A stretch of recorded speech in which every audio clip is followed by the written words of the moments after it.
All right, welcome to the special edition of Kabul'd Together. We're going to talk about we're 1 year out from the United States' chaotic withdrawal from Afghanistan, and a lot has taken place in this past year. And we're going to hopefully go over and all of that and talk about it and discuss what issues have come up, what issues still remain, and and then the consequences really that of America's just you might say abandonment of the Afghan people. So, Kristy, do you want to give an overview of what has happened in the past year, and then Kurd, you can jump in after her. Yeah, sure. A year ago, we were in the thick of what's called NEO, which is, I believe it stands for the non-combat evacuation operation, which was where the U.S. and several other NATO allies went in and airlifted over 100,000 Afghans in a couple of weeks. Which was definitely a very impressive feat. The unfortunate thing was that a lot of the people that were airlifted were not the ones that were supposed to be. So it ended up being extremely chaotic and corrupt. And people who had some sort of connection to some of the Afghan National Army soldiers doing security ended up getting on planes that had no U.S. connection. And then a lot of the people with the U.S. connection didn't get on. So the state, starting back to May, actually, I think it was probably April, Joe Biden announced that he was going to follow through on Trump's plan to completely withdraw from Afghanistan, which was based on basically for 2 years previously, there had been this deal with the Taliban that said, okay, the U.S. is going to draw down and then eventually leave Afghanistan. And they had these Doha Accords, and the Taliban promised to do lots of stuff that the Taliban never intended to do. Such as allow education for women and not be terrorists and not murder people just because they've been part of the previous government and all that stuff, and including not attack cities. The Taliban was just supposed to enjoy controlling the rural areas with, uncontested, and then the Afghan government was supposed to control the cities. And if you didn't want to live under Taliban rule, you lived in the city, and if you liked the Taliban, you could live in the country. But then before the U.S. had even finished leaving Afghanistan, the Taliban just started attacking more districts. Districts started collapsing, and several of us, even for the previous 2 years, had been saying as soon as the U.S. leaves, it's going to be a disaster. The U.S. needs to evacuate the special immigrant visa applicants because there's a multi-year, tens of thousands of person long backlog in processing these. So a lot of people eligible for U.S. visas are still stuck in Afghanistan through no fault of their own. But the Biden administration ignored advocates for months who said, get these people out. And they eventually started getting one or two flights a week or something in July. And then by August 15th, the Taliban got to Kabul and everything collapsed. The president fled, and everything collapsed and the Taliban was in control. So then the U.S. went, oh, shoot, we actually do have to do an evacuation. So they got together, with all these other countries, mostly NATO allies, and did the evacuation. And like I said, it was logistically impressive to move that many people in that little time. But the State Department had this list of 100,000 people they were supposed to evacuate, and the 60,000 we did were by and large not the 100,000 that we planned to. There were a lot of U.S. citizens and permanent residents who did get out and who took family members, in some cases friends, with them.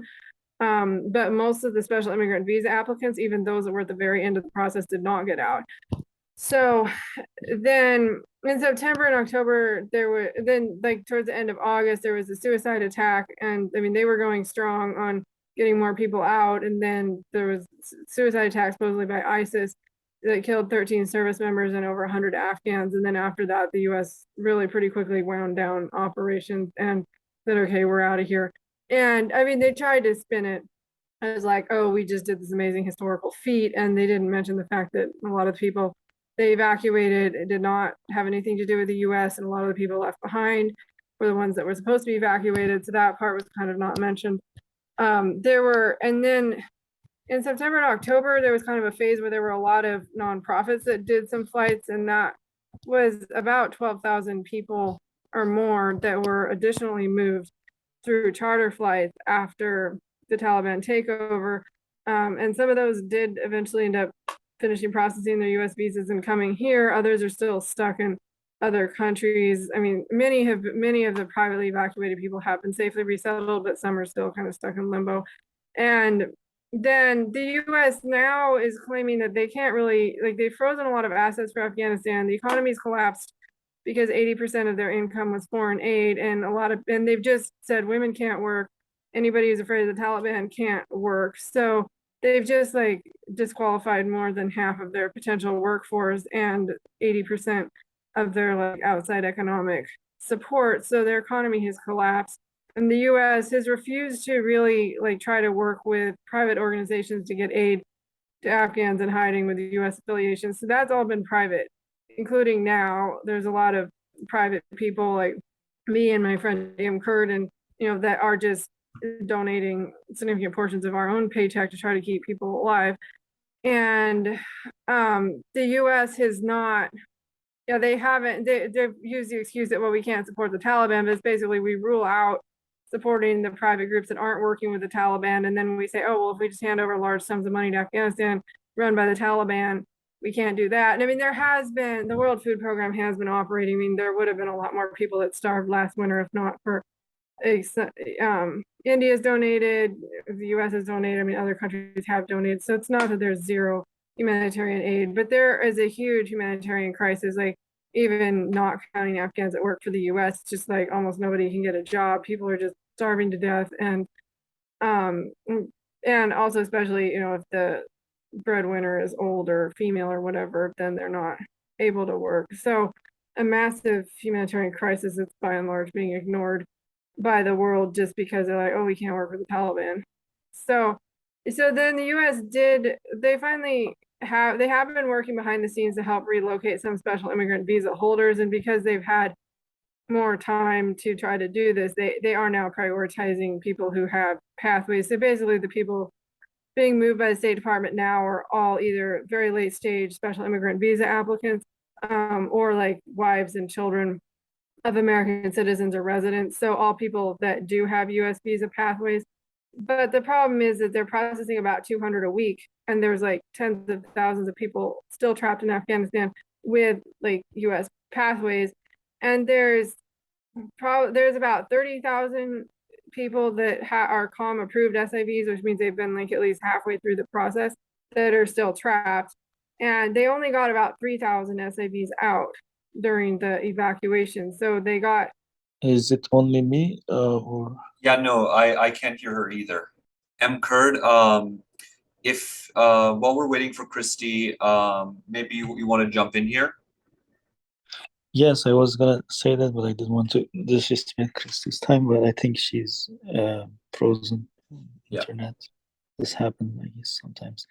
I just want to first of all say, I'm Kurdish.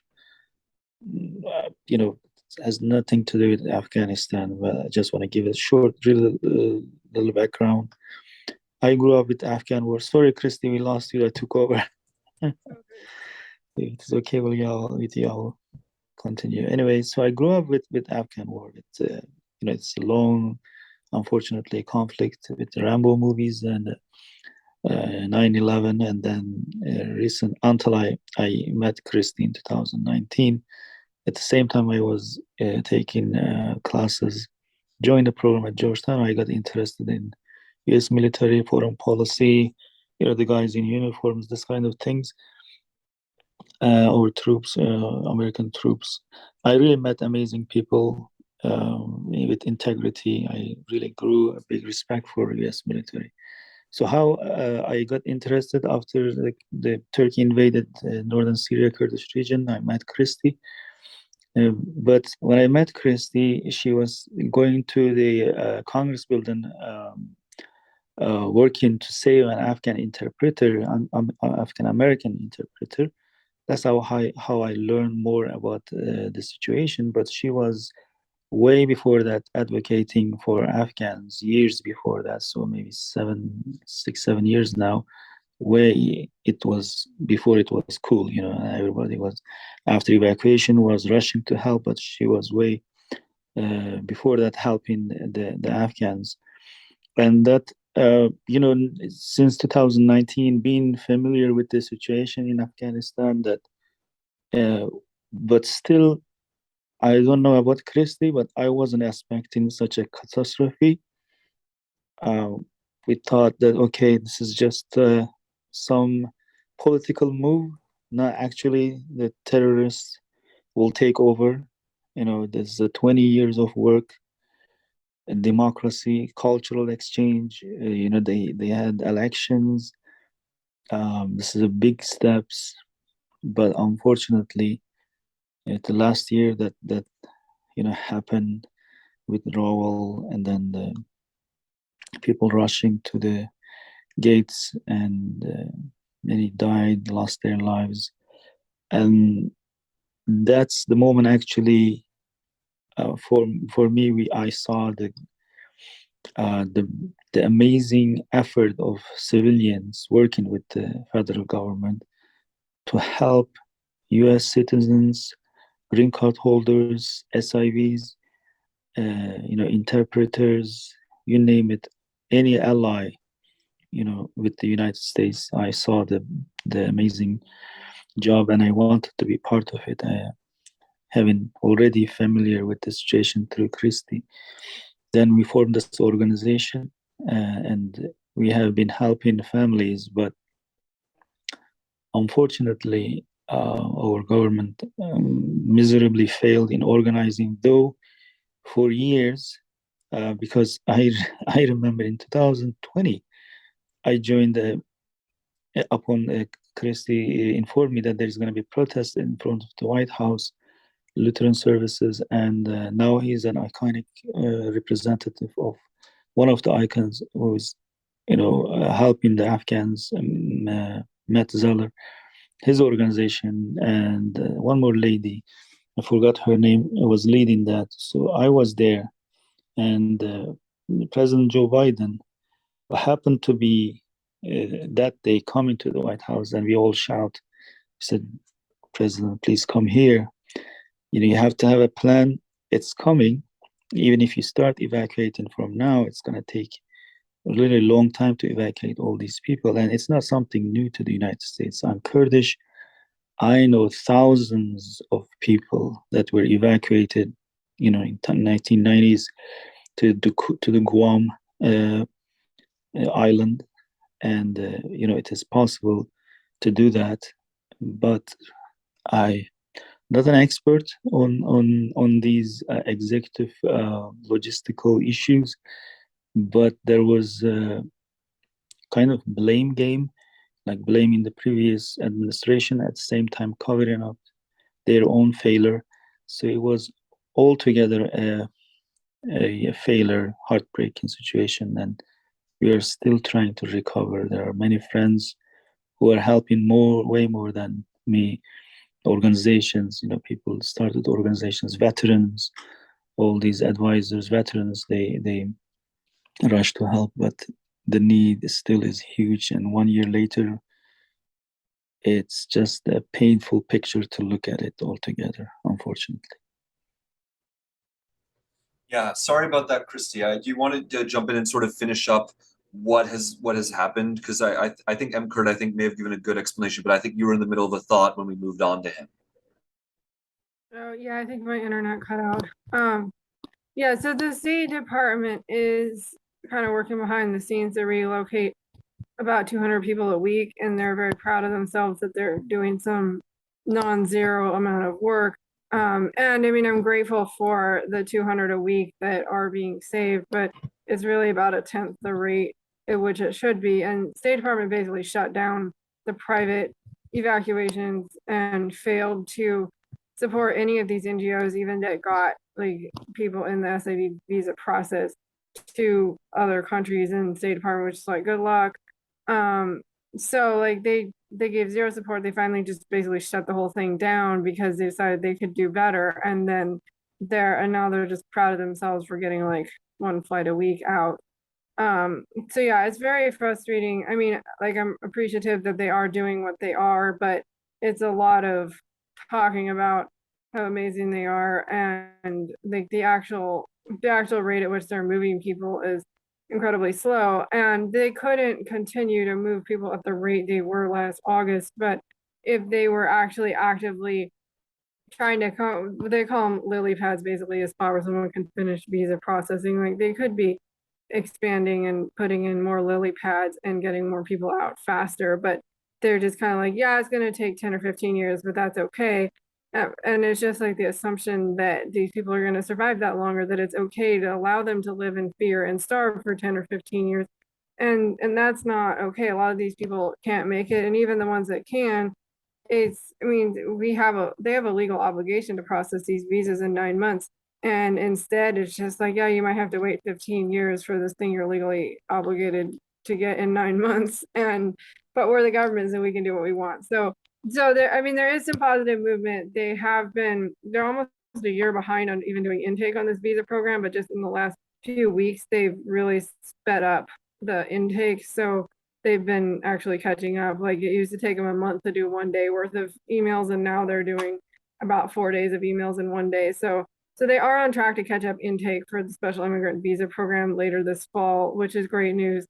And they also have increased processing capacity in Pakistan, which some of them are able to afford to go to Pakistan and do an interview. But yeah, overall, although we're glad it's non-zero, but the government, I mean, like Kurd said, the government's response has been basically doing 10 or 20% of what they should be, and then congratulating themselves with kind of sum up their efforts. Right. And I think the explanation that both of you gave was really concise. It really covered a lot of what I want to talk about. Truth be told, I really only have like a couple questions I just want to follow up on with both of you. Kristy, you've talked about in your explanation about how basically the United States just left behind people who had worked for the U.S. government and and who now, because of that, are now running for their lives from the Taliban, who've sworn to kill them and their families. And we are doing next to nothing to try to get them out of here and out of there. And so one of the things I'm just wondering is like, what damage is that going to do to America's standing? Like, if Afghanistan were to ever become a safe haven for terrorists again, and then God forbid another 9/11 actually happened on U.S. soil, is it possible that America would not be able to go in and take them out because the people there, having seen the failure of the Americans before to get them out of there, would refuse to work for the U.S. And so the U.S. military wouldn't be able to operate because no one would be willing to translate for them? I think that's definitely a risk. And so, yeah, I think that it has huge, not only humanitarian, but also national security implications. I mean, also, if you have an extremely impoverished nation, I mean, there will be people who need a job who will take the job. So, I mean, so yes, I think it is a huge moral failure, and I think it's a huge national security issue because you're leaving people behind who know a lot about who, I mean, both in terms of like not keeping our promises and being seen as an unreliable partner and not worth the risk to work for. There's that, and there's also the fact that we left behind people who actually know a lot about our military and how we operate. And I mean, the Republicans released a report, and I have not checked the sources on this, but the claim is that a lot of highly trained Afghan soldiers fled to Iran to get away from the Taliban, and they took, their equipment and their knowledge of the U.S. military to Iran. So, I mean, that's like a pretty good deal for Iran because now you have these like highly trained people, and you can, if they can either get them to cooperate either through voluntarily or through coercion, and now they have all these U.S. secrets that these guys knew. So yeah, it's a huge national security issue. I mean, I do think that if the U.S. goes into some country and is like, here, we'll pay you 3 times as much as anyone else, I mean, you will still have, if they're willing to offer people enough money, they will still be able to find interpreters in the future, I think. But they're not going to get as many or as good of ones. If they're not going to keep their promises, people are just going to decide, no, it's not worth it. It's not worth putting a target on your back. And I think Afghanistan is already, despite the Taliban claiming that they, don't support international terrorism. I mean, there's these reports of this high-level Al-Qaeda guy who was killed in Kabul. Now, there were also reports that he was killed 2 years ago. So, I mean, which time he actually died is a little hard to know for sure. But if you assume that State Department's claim or CIA's claim to have killed him a couple weeks ago or whatever it was is true, then the implications of that are that Al-Qaeda top dogs are just running around Kabul and doing just fine. And there's also reports that there are some small areas, still relatively small. There are areas in Afghanistan where the Taliban's like, we can't control ISIS anymore. So there are rumors now that there is some small territory in Afghanistan that is ISIS controlled, not Taliban controlled. And that's probably going to grow as time goes on, as the Taliban, becomes more and more stretched. There's also some good guy resistance groups that control really small areas as well. But yeah, So that sounds like an improvement from, right after the Taliban took over, when they basically took over all of Afghanistan and basically crushed the one remaining rebel-held area in the Panjshir Valley. And so that sounds like things have changed since then. So the Panjshir Valley is still under Taliban control, but basically the National Resistance Forces kind of retreated to really mountainous areas, and they have been conducting some guerrilla warfare since then. And so pretty much every day or two, they go in and they kill 5 or 10 or 20 Taliban in a guerrilla attack. So basically, they're operating in similar ways to what the Taliban has been doing for the last 20 years of like guerrilla warfare. But and on August 15th, everyone sort of wanted to show off at the 1-year anniversary. So the NRF did a big offensive on August 15th, and they did take control of some small areas, not the whole Panjshir Valley, but they took control of some villages and stuff. And the Taliban is still trying to argue over who should go and try to repossess those, because no one in the Taliban really wants to go fight in Panjshir because it's much riskier than other Taliban gigs where you just kind of stand around with guns and don't get shot back. And I'm not quite sure where the supposed ISIS controlled areas are. I think maybe more in the south of Afghanistan, but I would tend to think, I do believe that Afghanistan is inching towards a 3-way civil war where you would have, ISIS so far has been going for soft targets like blowing up Shia mosques and stuff. But eventually ISIS will become emboldened and will start going after the Taliban more directly. And we've already started to see that. There have been some pretty big Taliban commanders taken out in the last few weeks. Probably some by NRF and many by ISIS. So I do think ISIS is going to start flexing their muscles and expanding their territory, probably more in the south. And then the good guy resistance forces are going to expand, or potentially going to expand their territory in the north. And then the Taliban could end up having to engage in more warfare to try to maintain control. But it's not, I do hope for the good guy resistance forces to control more territory, but also, a true civil war would be a very bloody thing. So it's not like I'm rooting for civil war in Afghanistan. It also doesn't sound like that great news that ISIS is now a factor in Afghanistan. Yeah, it's not. But anyway, the next question I sort of had was on the topic of the exposure to freedom that Afghans had over the past 20 years during the American occupation. One would have hoped, I think, that exposure to freedom, and particularly girls getting to go to school and getting to work for the first time, one would have hoped, I think, that when the Taliban came back to power, that perhaps the Afghan people would have been a bit harder to subjugate than they were before. But that appears to have largely not been the case, sadly. Do you want to talk about that, Kristy and M. Kurd? M. Kurd, do you want to start? Well, it's a tough situation. It depends on which what point of view you look at it from. Having an election, one of the SIVs that I talked to was involved in elections, and he told me how the excitement, and the being part of the committee and arranging, organizing, it's a big deal. It gives you, as you said, the sense of freedom and self-governing. not someone coming over and taking over your country and your land and dictating to you, how you're gonna live your life, and this is how you're gonna get dressed. This is what you're gonna, how you live your life. Your kids are not gonna go to school, this and that. And I know from the Kurdish experience, when the Kurdish people in Syria, they kind of right now have kind of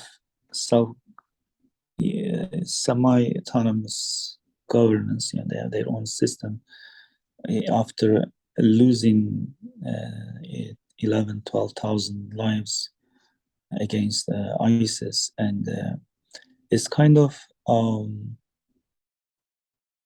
it's a tough situation to expect from all Afghans to arm themselves, especially women, to go and fight against this organized violent group who are supported by neighboring countries. It's basically telling them to go and give your life. Yeah, they stand very little chance against this organized terrorists. There is a resistance in the north, but Kristy would know better more and give more detail. But it's not enough to go and established a wider area of controlling. So it's kind of up to Afghans now.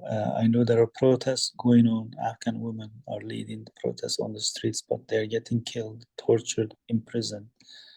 They taste the freedom, as you said, and they will not easily give up on that. And there are talks about another civil war. There are already fractions going on. So I will stop here and leave it to Kristy and the rest. Kristy, you want to jump in?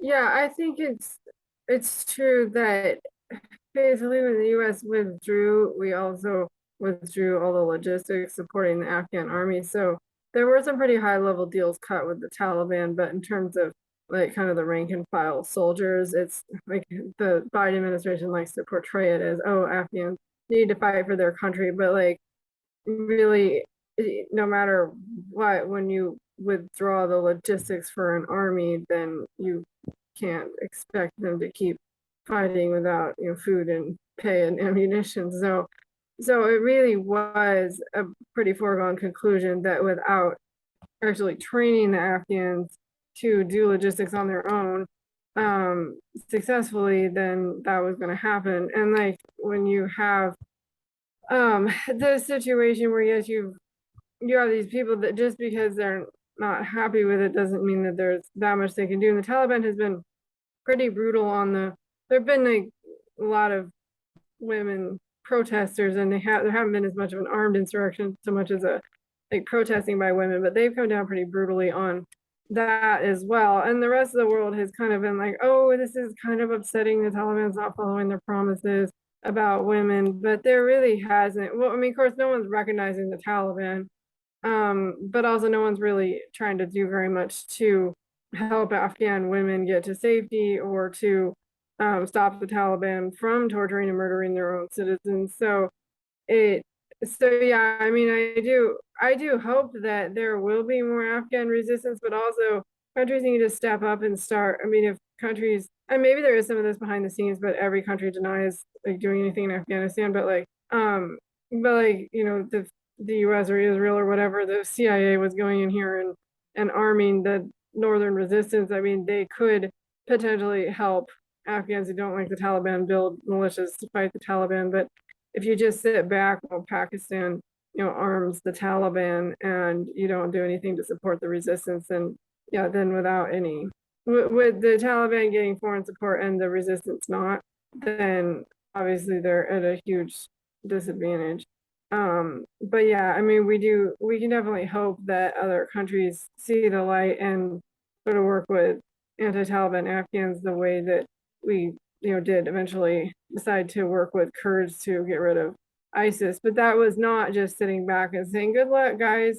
I mean, that was taking a proactive role in supporting the Kurdish militias that went in there and got rid of ISIS. It wasn't just a passively cheerleading from the other side of the world. Yeah, it's just a reminder, I guess, of the responsibility that I think we have to the Afghan people, and not just to abandon them. And that, I guess, leads me to, I guess, one more question I might have, which is that I have seen many on the left, particularly those on the left, who argue that the only way to help the Afghan people at this point is to work with the Taliban to get that aid to the Afghan people so that they don't starve. Um, are they right? Or is there any way that we can get the aid without working with the Taliban? Or is it not worth it to, are their lives not worth working with the Taliban? Or do they have a point? I'm just not sure. I think they're right to say that it's not okay to just step away and let millions of people starve. The Taliban also has a terrible track record with aid distribution. They basically just take it and give it to their people. So I guess I sort of think both sides are right. Like the left is right that there's a huge disaster and we can't just stand there and watch millions of people starve. But then, I mean, those that are critical of giving, money and food to the Taliban are right to say that the Taliban is absolutely confiscating aid.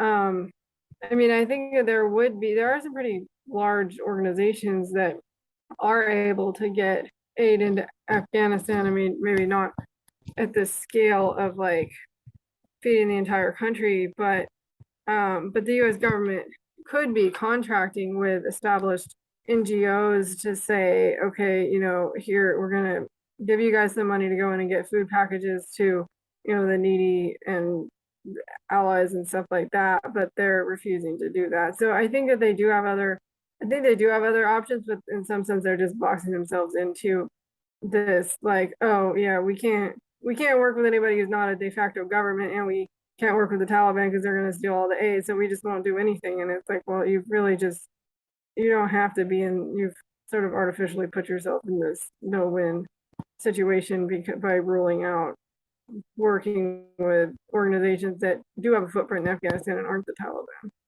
So I guess my last question I guess I'd like to ask is, what if people want to get involved to help the people in that area, particularly in Afghanistan?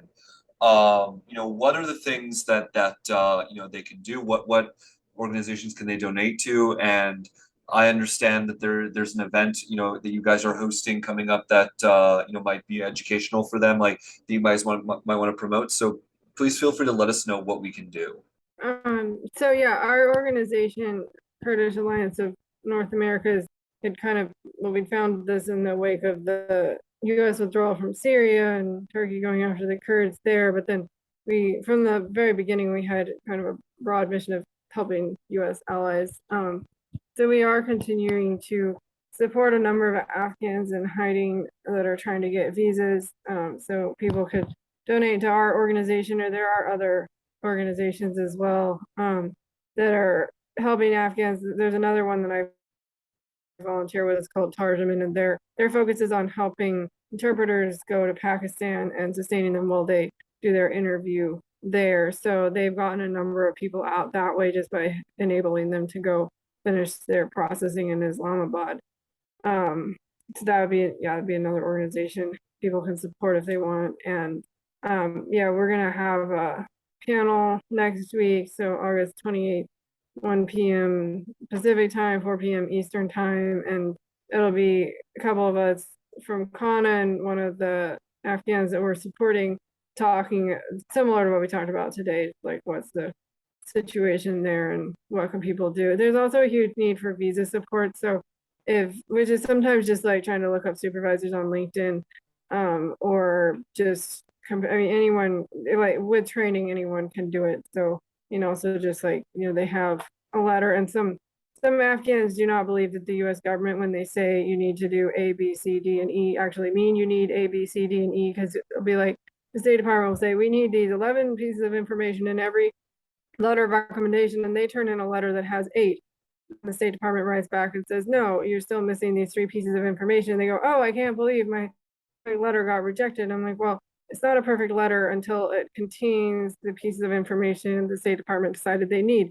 Whether or not they should need it, if they decided they did, they're not going to accept the letter until it has that. So there's a huge need for that. It's not legal work. It's really just like kind of making sure that they're aware of the template and being like, here, make sure your letter follows this template, trying to help them find supervisors on LinkedIn if they're missing a letter and things like that. So yeah, if someone has like a few hours a week to help Afghans troubleshoot visas, there's a huge need for that as well. And Kurd, final thoughts before we end this off?